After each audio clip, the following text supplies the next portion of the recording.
입니다. 자, 오늘 본문 말씀에는 예수님이 십자가에 달려 돌아가신 직후에 각종 놀라운 표적과 기적에 대한 말씀입니다. 세 가지 기적이 일어나는데요. 첫 번째는 예루살렘의 성전에 있는 휘장이 위에서부터 세로로 쫙 갈라지는 그런 기적이 일어났습니다. 주님이 십자가에 달려 돌아가신 장소는 갈보리라고 하는 장소인데요. 그 장소에서 멀리 떨어진 예루살렘에서 놀라운 휘장이 찢어지는 기적이 일어났고요. 두 번째는 이제 땅이 진동하고 바위가 터지는 그런 자연적인 기적이 일어났습니다. 세 번째는 더 놀라운 기적이 일어나는데요. 죽었던 자들이 무덤에서 다시 살아나는 기적이 일어났습니다. 사실 성경에는 이 기적 말고도 많은 기적들이 이렇게 기록되고 있는데요. 그래서 우리가 성경을 또 다른 말로 아이덴티티를 정하면 따로 사실입니다. 기적의 책. 성경을 또 다른 말로 하면 기적의 책이다. 그렇게 명명하고 있습니다. 어떤 사람들은 성경을 읽을 때에 또 이런 기적에 관한 설교를 듣게 되면 인간의 상식과 그리고 경험으로 이해할 수 없다는 분들도 계십니다. 그래서 어떤 이들은 이렇게 빈축하는 분들이 계시는데요. 그걸 어떻게 믿어? 어떻게 그런 일이 일어날 수가 있지? 라고 이렇게 이제 반문하는 분들이 계십니다. 그런데 여러분, 이제 잘 보십시오. 성경을 우리가 읽고 말씀을 들을 때 여러분들은 어떤 관점에서 읽으시고 말씀을 어떤 관점에서 받으시나요? 자, 이거는 매우 중요한데요. 여러분들이 하나님의 말씀을 읽거나 독경을 하거나 설교를 들으실 때 사람의 관점으로 읽거나 들으면 그 말은 여러분 사람의 생각으로 여러분은 받게 될 거예요. 여러분들의 경험과 지식과 여러분의 어떤 체험적 그 관점에서 성경을 읽거나 말씀을 받으면 하나님의 말씀은 딱 그 정도까지만 여러분들이 납득하고 이해가 됩니다. 어떤 분들은 성경을 사이언스 북으로 생각하고 어떤 과학적인 입장의 성경을 자꾸 검증하려고 그럽니다. 그래서 과학적 관점에서 보면 하나님의 말씀은 이해가 안 되는 부분들이 많습니다. 자, 이렇게 성경을 보는 관점이 있고요. 근데 또 다른 관점이 있습니다. 믿음의 관점으로 보면 이상하게 하나님의 말씀이 믿어집니다. 한 발 더 나아가서 이거는 굉장히 중요한데요. 하나님의 관점에서 하나님의 마음을 가지고 성경을 읽거나 말씀을 받으면 놀라운 기적과 역사들이 이해가 되어지고 믿어가집니다. 제가 가끔 말씀을 드리지만 사람은 심리적으로 묘한 게 있습니다. 내가 하지 못하면 남들도 하지 못하고 하나님도 하지 못한다고 생각해요. 그러니까 우리가 신앙도 내 관점에서 자꾸 믿으려고 하기 때문에 한계에 부딪히는 것이죠. 그러나 내가 하지 못한다고 해서 하나님도 못하시는 것은 아닙니다. 그래서 성경은 하나님이 하신 일들을 기록한 말씀이니까 하나님이 하셨던 그 기적을 우리가 하나님의 관점으로 우리가 읽고 믿게 되면 그때부터 성경은 여러분들에게 열리기 시작할 겁니다. 그때부터 여러분은 말씀 읽을 때 그 말씀 여러분의 가슴을 뛰게 만들고 그 안에 감추어 두셨던 놀라운 부하들을 여러분들은 발견하게 될 것인데요. 그래서 마태복음 13장에 보시면 이제 천국은 마치 밭에 감추어놓은 보화와 같으니, 그래서 우리나라 속담에 따라사십니다. 찾는 자가 임자다, 줍는 자가 임자다. 그래서 성경에 감춰두었던 하나님의 놀라운 그런 기적과 축복의 말씀들을 여러분은 믿음으로 여러분들을 발견하셔서 여러분의 복이 되시기를 주의 이름으로 축복합니다. 자, 오늘 말씀을 여러분의 관점으로 보지 마시고 이제 믿음의 관점에서 하나님의 관점에서 여러분을 주의 말씀으로 인도합니다. 자, 세 가지 기적 가운데 성소 휘장이 위에서부터 쭉 찢어지는 그런 기적이 일어나는데요. 자, 51절, 제가 왜 이것을 기적이라고 명명하느냐 하면, 우선 51절 초반절 보십시다. 다 같이 합독합니다. 이에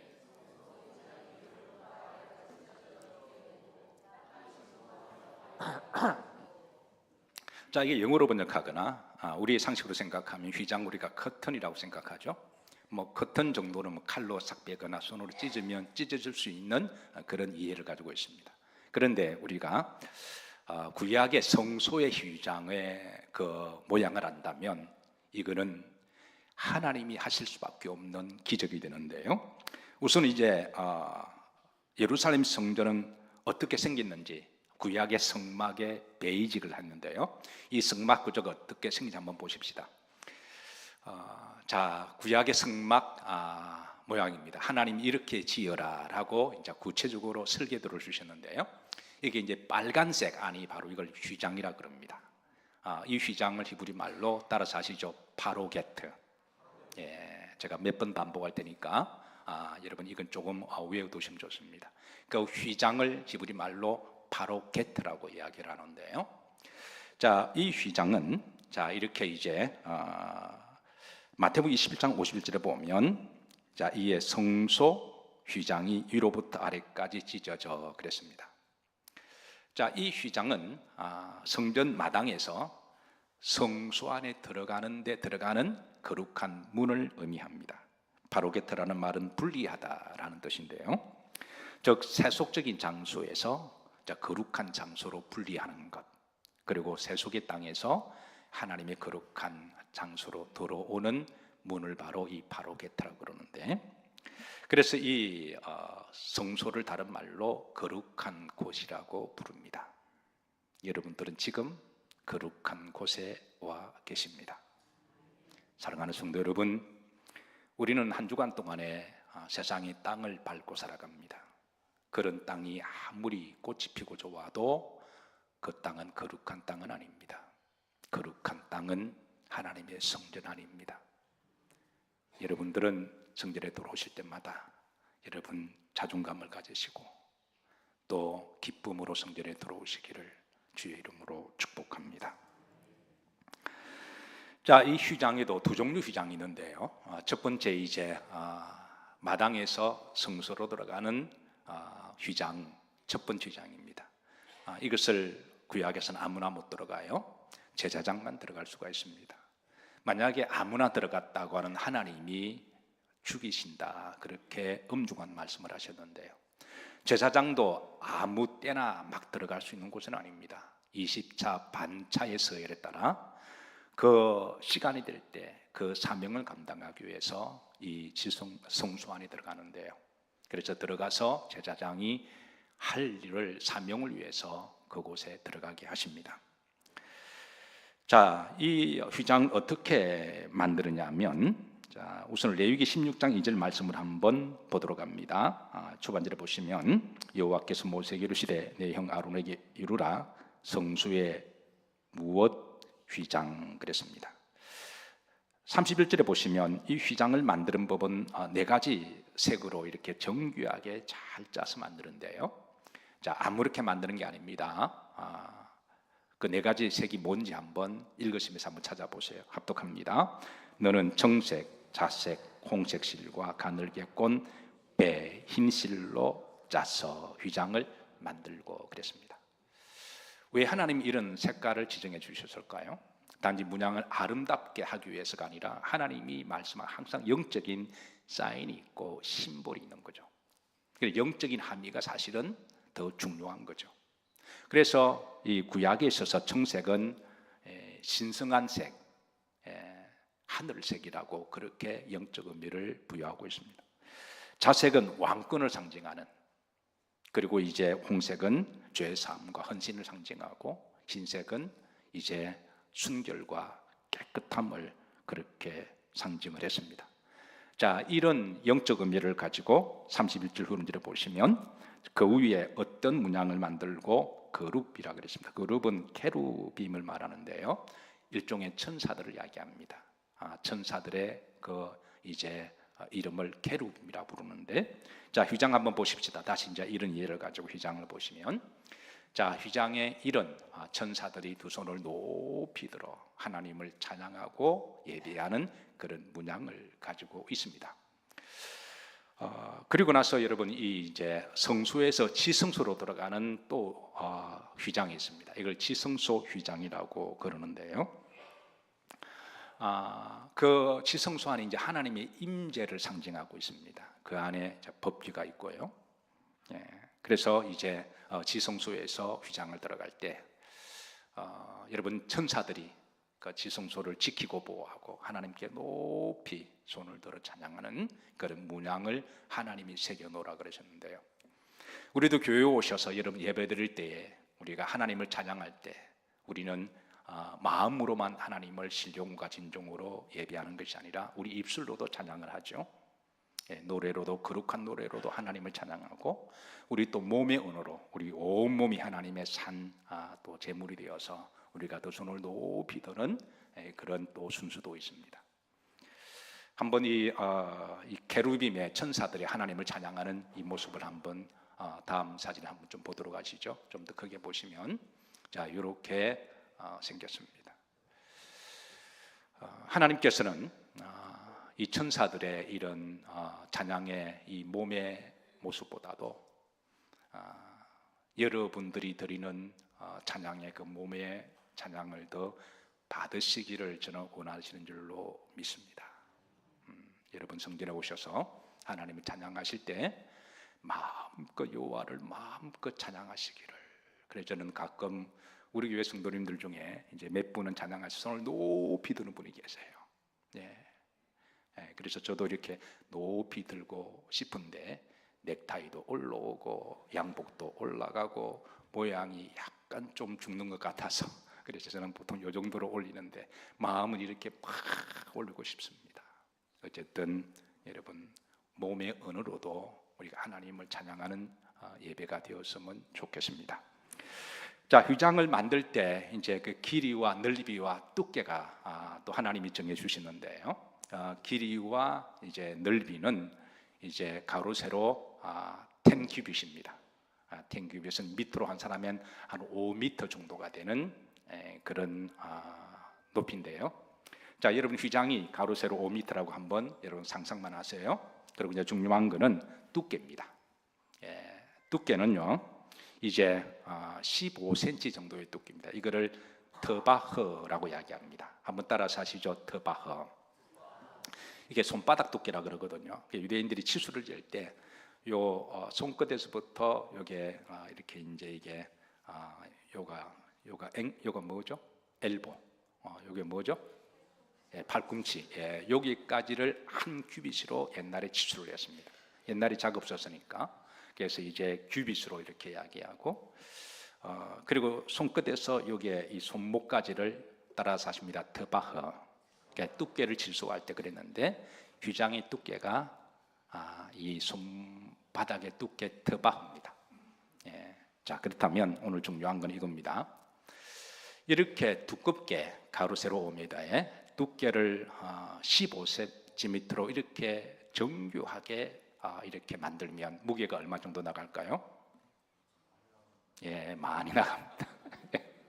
한 300, 400kg 정도 사이 나간다고 그래요. 그래서 우리 학교 보면 성막을 옮길 때가 많잖아요. 제사장들이 열 몇 명이 달라붙어서 이 휘장을 옮겨야 했습니다. 이런 두꺼운데요. 자, 이런 여러분 두꺼운 이 휘장을 누가 여러분 예리한 칼로 위에서 쭉 끄면 그게 들로 착 쪼개질까요? 아니면은 어린 반푸너지도 없을까요? 여러분 이렇게 종이 같은 경우는 칼로 샥 하면 제가 찢으면 찢어집니다. 근데 휘장은 여러분 두께가 이만합니다. 이 휘장 위에서부터 쫙 찢었다고 하는 것은 그 어떤 인간이 할 수 없는 일이라는 거예요. 그래서 휘장이 찢어진 것은 하나님이 하신 사인을 담고 있는 기적입니다. 그런데 왜 하나님이 이런 일을 하셨을까? 여기에 우리의 궁금증이 있습니다. 여기에 대해서 히브리서 10장 20절은 그 영적인 답을 주시는데요. 자, 히브리 10장 20절입니다. 자, 합독합니다. 그 길은 우리를 위하여 휘장 가운데로 열어놓으신 새로운 살 길이요 휘장은 곧 그의 육체니라 그랬습니다. 그러니까 성소에서 지성소로 들어가는 그 휘장을 이렇게 쫙 찢어진 것은, 그 휘장은 누구의 육체라고요? 예수님의 육체라는 거예요. 즉 예수님이 십자가에서 찢기시고 죽으심으로 말미암아 지성소 휘장이 쫙 갈라졌다고 그랬습니다. 자, 구약에서는 여러분들이 만약에 구약의 예수님을 믿으셨다면 여러분 이곳에 못 들어오십니다. 그런데 지금은 여러분들이 담대함으로 기쁨과 즐거움으로 들어오십니다. 왜냐하면 구약에는 그 휘장을 들어가는 자는 하나님이 죽일 거라고. 왜냐하면 죄의 문제가 해결되지 않았기 때문에 죄 있는 인간은 천국에 못 들어갑니다. 왜냐하면 천국은 하나님의 죄 없는 의로선으로 가득한 곳인데 내가 죄의 바이러스를 가지고 가면 더 이상 천국이 될 수가 없잖아요. 그래서 죄의 문제가 해결되지 않으면 우리는 하나님의 나라에 들어갈 수가 없어요. 이 죄의 문제를 해결하러 오신 분이 예수 그리스도시고, 그래서 주님 십자가에 죽어서 찢어져 죽으심으로 휘장이 쫙 갈라짐으로 우리는 죄의 문제를 해결되고 죄의 사함을 받은 줄로 믿으시기를 주의 이름으로 축복합니다. 그래서 구약에서는 아무나 여러분 성소에 들어갈 수가 없었지만 신약에 여러분들은 참으로 좋은 시대를 타고나셔서 여러분들은 참 복 받으셨어요. 그래서 히브리서 말씀을 보시면 자 10장 19절입니다. 여기에 이렇게 말합니다. 합독합니다. 그러므로 형제들아 우리가 예수님의 피를 힘입어 성소에 들어갈 뭐를 담력을 얻었다. 이전 성경 번역에서는 담대함이라고 번역했습니다. 구약에서는 감히 두려워서 들어가지 못했습니다. 근데 신약에서는 예수님의 이름으로 죄가 해결되었으니 예수님의 이름으로 우리가 담대함으로 들어올 수 있음을 우리들에게 알려주고 계십니다. 그래서 여러분들은 여러분 성전에 들어오실 때 누구든지 담대함으로 들어오셨잖아요. 그리고 여러분들이 또 원하시면 요 우리를 지성소라고 말할 수가 있는데요, 요 지성소까지 올라올 수가 있습니다. 여러분이 계신 곳이 성소라고 우리가 나눈다면 그곳은 성소고 이곳은 강단이니까 지성소라고 말할 수가 있죠. 그러니까 지성소 휘장까지 예수님이 쫙 열어놓으셨으니까 이제 예수님의 이름으로 여러분 올라오시면 돼요. 여러분들 교회에 들어오실 때 예수님 이름으로 들어오시기를 주의 이름으로 축복합니다. 여러분들이 기도하실 때 예수님의 이름으로 기도하시길 주의 이름으로 축복합니다. 예수님의 이름으로 여러분들이 기도하고 싶으면 강단까지 올라오셔도 돼요. 그래서 우리 이스라엘 찬양대 보면 얼마나 담대하게, 여기 쫀 사람 한 명도 없잖아요. 구약에서는 여기에 여러분 못 올라갑니다. 근데 여기에 지금 뭐 쫄리신 분 계시나요? 히브리서 말씀대로 담대하게 올라오셔서 하나님을 찬양하고 예배하고 있습니다. 꽃꽂이도 그렇잖아요. 꽃꽂이 하시는 분 우리 교회에 아마 제가 4팀이 있는 걸로 알고 있어요. 매주마다 한 서너 분이 꽃 사러 가시고 또 이렇게 꽃 장식하시고, 제가 보니까 금요일 날 거의 올데이를 헌신하고 계세요. 그래서 우리 교회가 얼마나 이렇게 장식이 아름다워요. 내년의 달력은 우리 교회가 장식한 꽃꽂이가 들어갈 겁니다. 그러니까 그분들 보면 올라와서 그냥 과외 들고 그냥 마음껏 하시더라고요. 여러분 앞으로도 성령께서 감동, 또 올라 찬양도 하시고 누구 이름으로? 예수님 이름으로. 그래 휘장이 쫙 갈라지는 기적을, 바로 그 휘장은 예수님의 육체였음을 우리들에게 풀어주고 계십니다. 앞으로 교회 오셔서 들어오실 때마다 또 십자가 보시고 또 강단을 보실 때마다 오늘 본문을 꼭 기억하시기를 주의 이름으로 축복합니다. 자, 두 번째 기적인데요, 51절입니다. 후림절입니다. 땅이 뭐하고 진동하고 바위가 터지며 그렇습니다. 이거는 이제 자연적인 기적인데요, 중동 지역은 여러분 의외로 지진이 많대요. 중동 지역은 뭐 크고 작은 지진 의외로 많은 지진이 있다고 그러는데, 하나님은 필요하시면 지진이나 초자연의 현상을 통해서 하나님의 신적인 능력을 드러내기도 하십니다. 자, 세 번째 놀라운 기적인데요. 51절에 보면 52절입니다. 합독합니다. 무덤들이 열리며 자던 성도의 몸이 많이 일어났다 그랬습니다. 아마 이 부분은 어떤 분들은 상당히 믿기 어려울 거예요. 왜냐하면 그것도 근원적으로 올라가면 인간적인 관점에서 보면 믿기가 힘든 부분입니다. 과학적으로 보면 더 이해가 안 돼요. 그런데 여러분, 이 말씀은 어떤 관점으로 보라고요? 믿음의 관점에서. 한 발 더 나가면 누구의 관점에서? 하나님의 관점에서 보신다면 여러분, 이것은 전혀 나에게 시험 될 것도 없고 걸림돌이 될 것이 없어요. 아니, 창세기 1장 1절에 따라서는 하나님이 태초에 천지를 믿으시나요? 여러분, 그거 믿으신다면 이거는 정말 하나님의 입장에 볼 때는 세 발의 핀 거예요. 그래서 우리가 늘 기억하십시다. 내가 못한다고 해서 하나님까지 못하신 것은 아니다. 그런데 왜 하나님 또 이런 기적을 행하셨을까? 하나님의 모든 기적은 기적 자체의 해프닝이 아니라 항상 영적인 계시가 있고 사인이 있으신 거죠. 자, 구약의 37장 에스겔 12절 말씀을 구약이 앞으로 오실 메시아를 통하여 주시는 예언적 말씀인데요. 자, 다 같이 합독합니다. 그러므로 너는 대언하여 그들에게 이르기를 주 여호와 기적같이 말씀하시기를 내 백성들아, 내가 너희 무덤을 열고 너희로 거기에 나오게 하고 이스라엘 땅으로 들어가게 하리라. 그리고 이런 기적이 일어나면 여호와가 하나님인 줄 알지어다 라고 하시는데요. 그게 이제 13절입니다. 합독합니다. 내 백성들아, 내가 너희 무덤을 열고 너희로 거기에서 나오게 한즉 너희는 내가 여호와인 줄 알더라. 아멘인가요? 예. 그리고 주님의 이 표적과 기적은 죽음은 단순히 죽음으로 끝나는 것이 아니라 죽음 후에 또 다른 영원한 생명, 삶, 부활이 있음을 우리들에게 알려주고 있습니다. 이 부활에 대해서는 이제 마태복음을 마칠 때 마지막 28장에 대해서 좀 더 우리가 세밀하게 좀 살펴보도록 하는데요.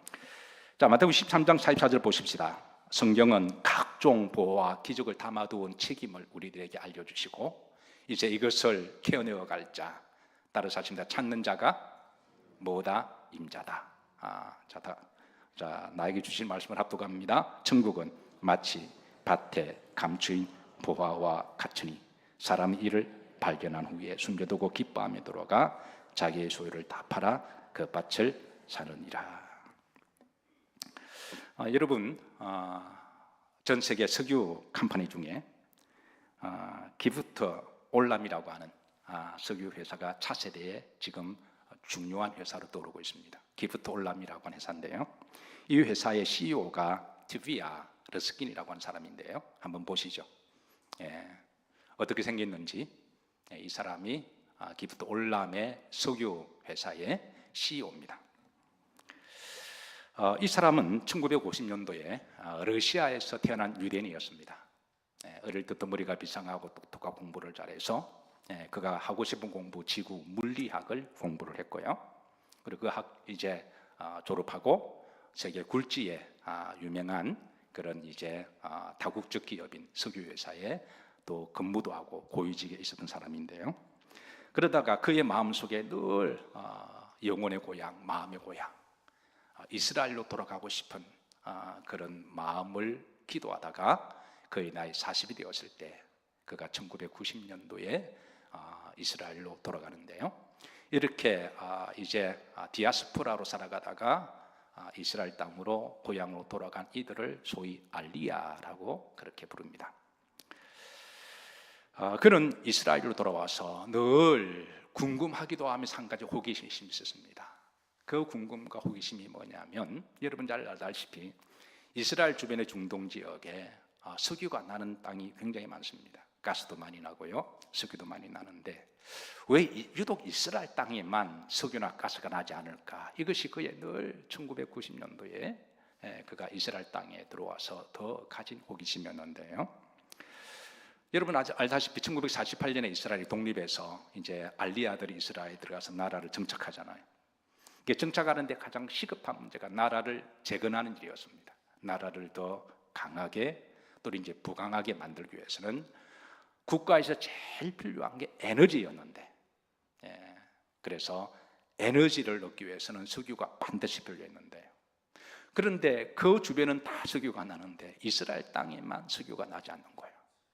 그래서 젊었을 때 청년 러스키는 이 부분이 늘 그 지구 물리학을 전문이니까 이 부분이 늘 궁금하고 이게 마음속에 남아 있다 그러죠.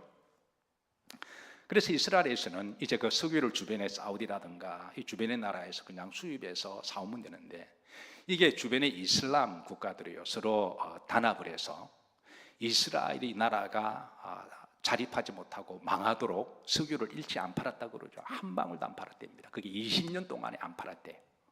1948년부터 1968년까지 석유 한 방울도 안 팔았는데요. 그러다 보니까 이스라엘은 절대적으로 석유가 필요하고요. 그래서 이 석유를 수입하기 위해서 저 대서양의 북쪽에 있는 노르웨이까지 가서 석유를 수입하기도 하고, 그리고 멕시코에 가서 석유를 수입하기도 하고, 그렇게 거의 그렇게 구글하다시피 석유를 그렇게 구입해서 그렇게 했는데요. 문제는 이렇게 하다 보니까 운송 비용이 또 물류가 엄청나게 들어가는 거죠. 그래도 어쩔 수 없이 석유를 수입하게 되는데, 이 청년 러스키는 그는 늘 이 부분에 고국을 생각 기도할 때마다 이 부분이 늘 그게 호기심이었대요.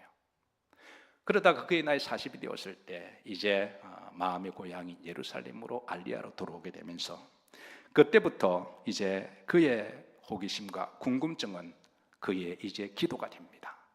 그의 기도가 되고 그의 소망이 됩니다. 단순하게 자신이 석유를 발견하고 부자가 되는 그런 의미가 아니라 이스라엘이 정말 부강한 나라가 되기 위해서 이 에너지 자원 때문에 그의 호기심이 기도가 되고 그의 기도가 그의 사명으로 발전하게 됩니다. 그런데 어느 날 성경을 읽는데 그에게 놀라운 구절을 발견합니다. 신명기 33장 18절인데요. 우선 스불론에 대하여 일러스되, 스불론에 대한 말씀인데요. 자, 이 신명기 33장 배경은 우선 이렇습니다. 모세가 이스라엘 백성들이고 광야에 이제 가나안 땅에 들어가기 전에 12지파에게 다 축복합니다. 그 축복할 때는 하나님의 마음으로 축복하는 거죠. 그리고 이제 그 축복 가운데 그 지파들에게 일종의 계시를 담아서 예언적 축복을 합니다. 그 스불론 지파에게 축복할 때 그 축복의 내용적 계시 가운데 이런 말씀이 있습니다. 자, 19절입니다. 자, 합독합니다.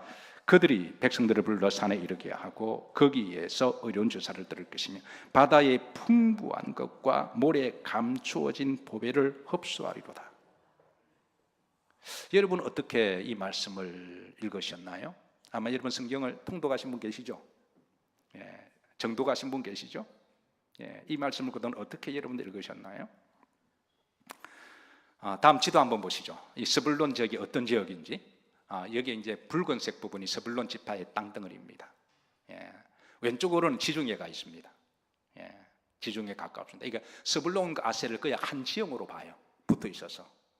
자, 그런데 34절에 조금 더 내려가니까 더 놀라운 말씀이 있어요. 한번 여러분 이 러스킨이 찾았던 이 말씀, 아셀 지파에 주시는 말씀인데요.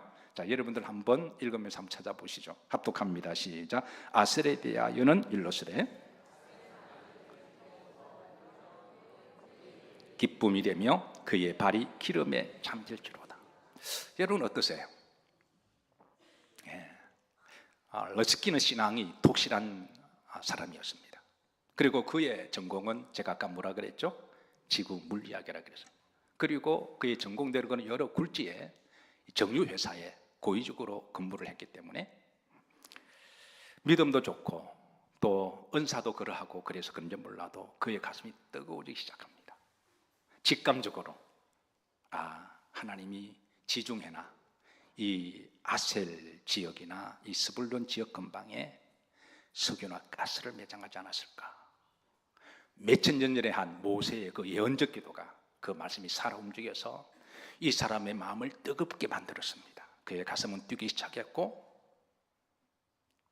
그리고 그가 이제 40살에 이스라엘 땅에 왔을 때 그가 자신의 모든 달란트와 재산과 사실 이거는 국가직이 해야 되는 일인데요, 개인적으로 탐사를 시작합니다.